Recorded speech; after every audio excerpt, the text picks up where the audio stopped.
ఓ Telugu hero birthday Guinness book లోకి ఎక్కుతుందా? ప్రపంచ గుర్తింపు లభిస్తుందా?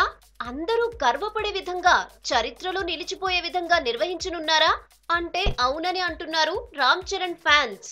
27వ తేదీ పుట్టినరోజు జరుపుకోనున్న చెర్రీ ఆ రోజు 250 బ్లడ్ క్యాంప్స్ నిర్వహించాలని ప్లాన్ చేస్తున్నాడట. అంతేకాదు ఒక్కో క్యాంప్ లో 1000 మంది రక్తదానం చేసే విధంగా సన్నాహాలు చేస్తున్నట్లు ఫిల్మ్ ఇండస్ట్రీలో టాక్. ఇదే జరిగితే 250 క్యాంప్స్ లో 1000 మంది చొప్పున 2,50,000 మంది రక్తదానం చేసినట్లు అవుతుంది. ఇదే జరిగితే వరల్డ్ గిన్నిస్ రికార్డ్ అట. ఈ క్యాంప్లను ప్రపంచవ్యాప్తంగా మెగా ఫ్యాన్స్ ఆధ్వర్యంలో నిర్వహించాలని డిసైడ్ అయ్యారు. ఆయా దేశాల్లో ఉన్న అభిమానులు ఈ క్యాంప్లు నిర్వహిస్తారన్నమాట.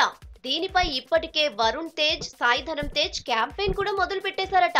ఇక అపోలో హాస్పిటల్ సపోర్ట్ ఎటూ ఉండనే ఉంది. ఇక చిరు ఒక్కసారి పిలుపునిస్తే అసాధ్యం కాదంటున్నారు. మొత్తానికి చెర్రీ బర్త్డే గిన్నిస్ రికార్డ్ అంటూ ఇండస్ట్రీలో హాట్ టాపిక్ అయింది.